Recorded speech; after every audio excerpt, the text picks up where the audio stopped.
예, 최근 잇단 흉기 난동 사건 정말 하루가 멀다 하고 끊이질 않고 있습니다. 시민들의 불안감은 갈수록 높아지고 있고 일각에선 현장의 경찰 인력이 부족한 것 아니냐는 지적도 나오고 있습니다. 이희연 기자와 자세히 얘기 나눠보겠습니다. 자, 이 기자 먼저 경북 영천에서 흉기 난동 사건이 또 벌어졌어요. 인명 피해도 있었다고요? 네, 어젯밤에 경북 영천의 식당에서 있었던 일입니다. 예. 이 식당 안에서 술을 마시고 있던 한 50대 남성이 옆자리 손님 등에게 흉기를 휘두른 겁니다. 이 지금 화면으로 보시는 식당이 사건이 일어났던 곳인데요. 예. 이 어제 사건 이후 문은 굳게 닫힌 상태입니다. 이 사고로 60대 남성 1명은 숨졌고 다른 남성 1명과 여성 2명이 중경상을 입었습니다. 그렇군요. 그런데 왜 술을 마시다 말고 왜 갑자기 저렇게 흉기를 휘두른 걸까요? 이 원래 50대 여성과 함께 술을 마시고 있었는데 예. 이 여성이 옆좌석 손님들과 합석을 했다는 이유로 예. 화가 나서 범행을 저지른 것으로 파악되고 있습니다. 그래서 술을 마시던 도중에 식당 밖으로 나갔고 흉기를 들고 다시 들어와 범행을 저지른 걸로 조사됐습니다. 선뜻 납득이 잘 가지 않는 이유긴 한데 지난 주말에 서울 은평구에서도 흉기 난동이 있었죠? 여기서도 인명피해가 있었습니까? 네, 지난 토요일 밤 서울 은평구의 한 주택가에서도 흉기 소동이 있었습니다. 여기선 다행히 인명피해는 없었지만 예. 이 주택가 한복판에서 벌어진 일이다 보니까 이 주택 주민들이 많이 놀랐습니다. 이 당시 상황 화면으로 보면서 설명드리겠습니다. 예. 이 한 남성이 두 손에 흉기를 든 채 경찰들과 대치하고 있습니다. 지금 저 주황색 상의를 입은 저 남성이죠? 예, 맞습니다.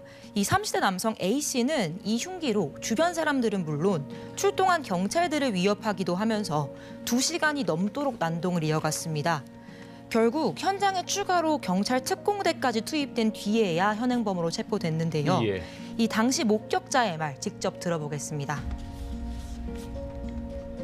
회차할 때 자르는 칼로 있었어요. 막 칼 휘두르면서 막 밖으로 나가라고 막 이렇게 소리 줬고. 자, 이번에 흉기 난동의 이유가 또 뭐였을까요? 네, 오늘 A씨에 대한 구속영장 심사가 열렸습니다. 예. 이 취재진을 향해서 A씨는 다른 사람을 해할 의도는 없었다는 취지로 답했습니다. 예.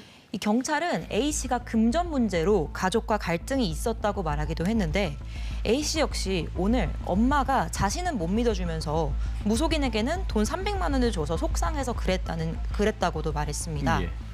이 현장에서는 범행 당시 양손에 들고 있던 것 외에도 이 가방 등에서 총 8개의 흉기가 압수됐는데 8개나요? 네. 예. 이 A씨는 요리사라 어쩔 수 없이 가지고 다닌다. 범행에 대해 죄송하다고 말하기도 했습니다. 자, 앞서 언급된 두 사건 모두 범행 이유가 잘 이해가 되지 않아요. 아마 그래서 시민들이 더 불안해하지 않을까 이런 생각 드는데 어떻습니까? 네, 그런 정서 때문인지 최근 흉기 난동 오인 신고들도 잇따르고 있습니다. 이 지하철에서 흉기 난동을 오해한 승객들이 대피하는 소동이 지난주에만 2번 있었습니다. 예. 그제 저녁 서울 지하철 1호선 열차 안에서 한 승객이 가방에서 물건을 꺼내 던지면서 소란을 피우는 일이 있었는데요. 다른 승객들이 흉기 난동으로 오인해 경찰에 신고했고 놀란 승객들이 한꺼번에 대피하는 과정에서 4명이 경상을 입기까지 했습니다. 뭐 흉기 난동을 저지르거나 그런 건 전혀 아니었는데 네, 그냥 가방에서 물건을 꺼낸 걸 오해했다 그런 말씀이신 거죠? 네, 맞습니다. 이 서울 지하철 9호선에서도 비슷한 일이 있었습니다. 한 남성이 쓰러지자 가족들이 놀라서 소리를 질렀는데 다른 승객들이 이걸 범죄가 일어났다가 오인하면서 한꺼번에 우르르 열차에서 내려서 대피한 겁니다. 자, 그만큼 이제 시민들의 불안이 굉장히 높은 상태에 다다랐다 뭐 이런 뜻인 것 같아요. 빨리 대책이 마련돼야 될 것 같은데 지난주에 한덕수 국무총리도 관련 담화를 발표하지 않았었습니까?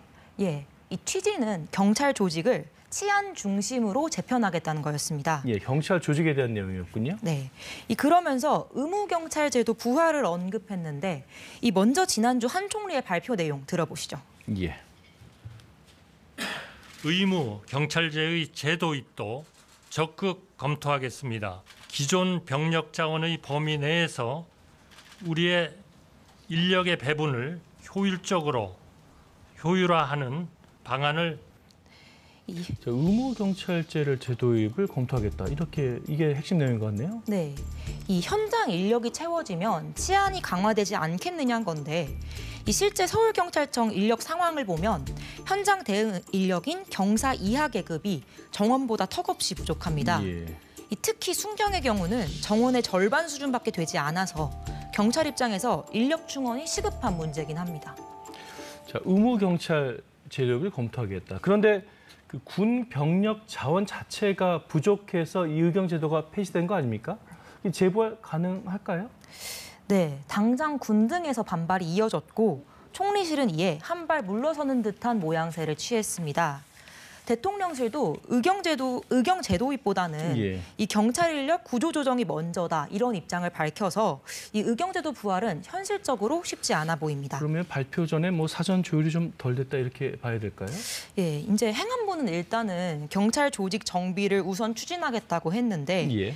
이 제한된 인력 상황에서 어떤 방식으로 치안 부분을 강화할지 이 조금 더 구체적인 고민들이 뒤따라야 할 것으로 보입니다. 네, 여기까지 듣겠습니다. 이희연 기자였습니다.